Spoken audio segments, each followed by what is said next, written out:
Welcome to vibrant TV. నేను మీ రాజు. So Revanth Reddy ప్రభుత్వం కొలువుదీరి 6 నెలలు అయ్యింది. ఈ 6 నెలల లోపల ఎంపీ ఎన్నికల్లో దాదాపుగా 14 స్థానాల నుంచి 15 స్థానాల వరకు ఇటు రేవంత్ ప్రభుత్వం టార్గెట్ చేయడం అనేది జరిగింది. 5 గ్యారెంటీలు కూడా అమలు చేశాము.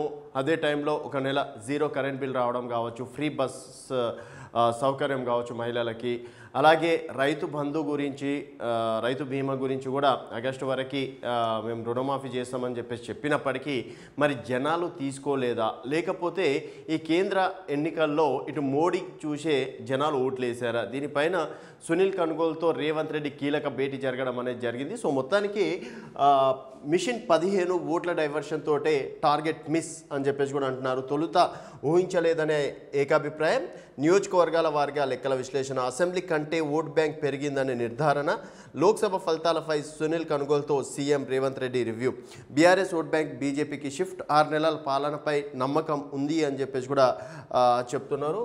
సో మొత్తానికి ఇటీవల ముగిసిన లోక్సభ ఎన్నికల్లో వచ్చిన ఫలితాలపై కాంగ్రెస్ పార్టీ వ్యూహకర్త సునీల్ కనుగోలు, సీఎం రేవంత్ రెడ్డి మధ్య పోస్ట్ పోల్ రివ్యూ జరిగింది.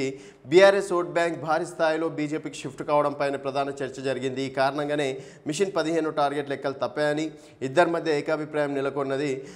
నియోజకవర్గాల వారిగా ఏ పార్టీకి ఎంత ఓట్ బ్యాంక్ నమోదైంది, కాంగ్రెస్ అంచనాలు ఎందుకు మారాయనే అంశాలపై ఢిల్లీలో సుదీర్ఘంగా వీరు చర్చించుకున్నారు. బీఆర్ఎస్ ఓట్లు బీజేపీకి మలుతాయనే అంశాన్ని తొలుత సీరియస్గా పరిణామంలోకి తీసుకోలేకపోయామని, దాని తీవ్రతను గుర్తించినట్టయితే వ్యూహం మరోలా ఉండేదన్న అభిప్రాయాన్ని వీరు లోతుగా విశ్లేషించుకున్నట్టు తెలిసింది. 2 రోజుల క్రితం ఢిల్లీలో ఉన్న సీఎం రేవంత్ శనివారం సాయంత్రం సునీల్ కనుగోలుతో అనేక కోణాల నుంచి ఫలితాలపై చర్చించారు. కాంగ్రెస్ ఖచ్చితంగా గెలుస్తుందనే నియోజకవర్గాల్లో లెక్కలు తప్పడానికి కారణం అనూహ్యంగా బీఆర్ఎస్ ఓట్ బ్యాంకు బీజేపీకి బదిలీ కావడమే అనే కంక్లూజన్కు ఇరువురు వచ్చినట్టు తెలిసింది. అసెంబ్లీ ఎన్నికల్లో వచ్చిన ఓట్ షేర్తో లోక్సభ ఎన్నికల్లో పెరిగిందని, కానీ కొన్ని అసెంబ్లీ సెగ్మెంట్లలో ఓట్ల తేడా రావడం పైన వీరిద్దరి మధ్య చర్చ జరిగిందని, నవంబర్లో జరిగిన అసెంబ్లీ ఎన్నికల్లో పడిన ఓట్ల కంటే ఇప్పుడు లోక్సభ ఎన్నికల్లో అవి సెగ్మెంట్లో తక్కువ ఓట్లు పోలైన అంశాలపైన వీరిద్దరు మధ్య లోతుగా చర్చలు జరిగినట్టు సమాచారం. పార్టీ క్యాడర్ క్షేత్రస్థాయిలో తగినంతగా కష్టపడకపోవడమా, లేదా బీజేపీ తన ఓట్ బ్యాంక్ని పెంచుకోగలిగిందా, లేదా బీఆర్ఎస్ ఓట్లు డైవర్ట్ కావడం వల్లనే ఓట్ షేర్ వ్యత్యాసం వచ్చిందని, ఇలాంటి అంశాలపైన వీరిద్దరూ చర్చించుకున్నారు. ఆయా లోక్సభ నియోజకవర్గాల్లో పార్టీల వారిగా పడిన ఓట్ల వివరాల అనుగుణంగా సమీక్ష జరిగింది. సో క్యాంపెయినింగ్ సరళి పైన కూడా డిస్కషన్ జరిగినట్టు కూడా తెలుస్తుంది. 2018 అసెంబ్లీ ఎన్నికల సమయంలో బీజేపీకి 1 సీటు వచ్చిన తర్వాత 6 నెలలు జరిగిన లోక్సభ ఎన్నికల్లో 4 సీట్లు రావడం, ఆ 2 ఎన్నికల్లో వచ్చిన ఓట్ షేర్ను పరిగణంలోకి తీసుకొని ఇప్పుడు కూడా 2023 నవంబర్లో జరిగిన అసెంబ్లీ ఎన్నికలు, తాజాగా జరిగిన లోక్సభ ఎన్నికల్లో పోలైన ఓట్ల షేర్ గురించి కూడా ఎనలైజ్ చేసినట్టు కూడా తెలిసింది. సో మొత్తానికి రాష్ట్రంలో 17 లోక్సభ సెగ్మెంట్లో కనీసం 17 చోట్ల అన్న గెలవాలని మిషన్ 15 లక్ష్యాన్ని నిర్దేశించుకున్న, అందులో సగం మాత్రమే రీచ్ కావడం చర్చల్లో కీలకంగా మారింది. కనీసం పక్షంలో 9 నుంచి 12 మధ్య సీట్లలో గెలుస్తామని, డబుల్ డిజిట్ వస్తుందని భావించిన ఎక్కడ తగ్గిందనే దారితీసిన కారణాలపై చర్చ జరిగిందని, బీజేపీని ఢీ కొట్టడంతో ఎంచుకున్న అంశాలను క్యాంపెయినింగ్ సరళి, వాటి ప్రభావాలపై వీరిద్దరూ చర్చించుకున్నట్టు తెలుస్తుంది. సో 6 నెలల పాలన పైన నమ్మకం గురించి కూడా వీరిద్దరి మధ్యలో చర్చ జరిగింది.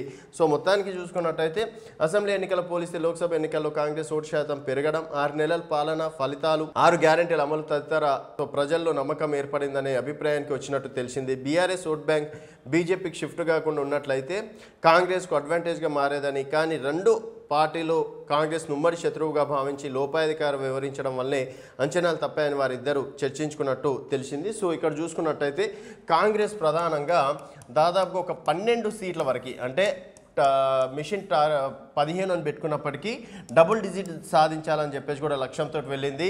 సో స్టార్టింగ్ నుంచి కూడా 12 నుంచి 14 స్థానాల వరకు వస్తాయని చెప్పేసి కూడా రేవంత్ రెడ్డి గారు చాలా ఖచ్చితంగా చెప్పడం అనేది జరిగింది. సో ఇక్కడ బీజేపీకి మ్యాక్సిమం ఒక 6 సీట్ల వరకు, అంటే 4 నుంచి 6 సీట్ల వరకు మాత్రమే వచ్చే అవకాశాలు ఉన్నాయి. సో ఇంకా చెప్పాలంటే 4 సీట్ల వరకే బీజేపీని కట్టడి చేయాలి. బీఆర్ఎస్ వస్తే 1 సీటు మాత్రం వచ్చే అవకాశాలు ఉన్నాయని చెప్పేసి ఫస్ట్ ఆఫ్ ఆల్ వీళ్ళు నిర్ణయించుకున్నటువంటి లెక్క. కాకపోతే ఇక్కడ చూసుకున్నట్టయితే కాంగ్రెస్కి ఇక్కడ బీజేపీ కూడా 8 స్థానాలు రావడంతో అసలు లెక్క ఎక్కడ తప్పిందని చెప్పేసి కూడా ఇటు రేవంత్ రెడ్డి అలాగే సునీల్ కనుగోలు కూడా ఆసక్తికర చర్చ నడపడం అనేది జరిగింది. చూసుకున్నట్టయితే మహబూబ్ నగర్ కూడా మహబూబ్ నగర్ కూడా కాంగ్రెస్ పార్టీ గెలవాల్సిన సీటు, కాకపోతే ఇక్కడ బీఆర్ఎస్ ఓట్ బ్యాంక్ షిఫ్ట్ అయిందని చెప్పేసి అంటున్నారు. కాకపోతే అది బీఆర్ఎస్ ఓట్ బ్యాంక్ ఒక రకంగా షిఫ్ట్ అయ్యిందా లేదా అని పక్కన పెడితే డీకే అరుణ పైన ఒక సానుభూతి ఉండేది. ఎందుకంటే 2019లో తక్కువ ఓట్లతో ఓడిపోవడం ఒక మహిళగా సానుభూతి వర్కౌట్ అయ్యింది అని చెప్పేసి కూడా ప్రధాన అంశంగా చెప్పుకోవచ్చు. రెండో అంశంగా చూసుకున్నట్టయితే మోడీ ప్రభావం కావచ్చు, రామ్ మందిర్ ప్రభావం కావచ్చు, ఇక్కడ మహబూబ్ నగర్లో వర్కౌట్ అయిందని చెప్పేసి కూడా చెప్పుకోవచ్చు. ఈ రెండు విషయాలు కూడా ఒక రకంగా భారతీయ జనతా పార్టీ మహబూబ్ నగర్లో గెలవడానికి కారణంగా అని చెప్పేసి కూడా చెప్పుకోవచ్చు. తర్వాత వాళ్ళ లెక్క తప్పింది ఆదిలాబాద్లో ఇక్కడ సీతక్క అసలు క్యాండిడేట్ కన్నా ఎక్కువగా ఫోకస్ అయ్యింది, ప్రచారం చేసింది సీతక్కనే అని చెప్పేసి కూడా చెప్పుకోవచ్చు. సో సీతక్క రంగంలో దిగడం చాలా సర్వేలు కూడా ఆదిలాబాద్ 50-50 అన్నట్టు కూడా చెప్పడం అనేది జరిగింది. కాకపోతే ఇక్కడ అనూహ్యంగా 3-4 రోజుల్లో 5 రోజుల్లో భారతీయ జనతా పార్టీ అంటే ఎప్పుడైతే నరేంద్ర మోదీ గారి మీటింగ్ అక్కడ జరిగిందో అక్కడ నుంచి ఓట్ బ్యాంక్ టర్న్ అయిందని చెప్పేసి కూడా చెప్పుకోవచ్చు. సో ఇక్కడ ఆదిలాబాద్ గెలవడానికి కూడా మోడీ ఓట్ బ్యాంక్ కావచ్చు, అక్కడ 4 ఎమ్మెల్యేలు కూడా చాలా కష్టపడ్డారని చెప్పుకోవచ్చు. ఆ విధంగా ఆదిలాబాద్ బీజేపీ ఖాతాలో పడడం, సో ఆ విధంగా బీజేపీకి 2 సీట్లు పెరగడం, కాంగ్రెస్ పార్టీకి 2 సీట్లు తగ్గడం. ఒకవేళ ఈ 2 సీట్లు కనుక కాంగ్రెస్ ఖాతాలోకి వెళ్తే డెఫినెట్గా కాంగ్రెస్ పార్టీ డబుల్ డిజిట్ సాధించేదని చెప్పేసి కూడా ఈ సందర్భంగా చెప్పుకోవచ్చు.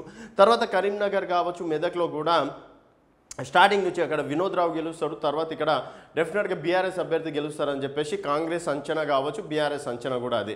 సో అనూహ్యంగా కరీంనగర్లో కూడా ఎప్పుడైతే మోడీ సభ కావచ్చు, అన్నమలై సభ కావచ్చు, అక్కడి నుంచి మొత్తానికి బండి సంజయ్కి ఇక్కడ ఓట్ బ్యాంక్ అనేది టర్న్ కావడం అనేది కూడా జరిగింది. సో ఇక్కడ కరీంనగర్లో ఆ విధంగా భారతీయ జనతా పార్టీ గెలవడం.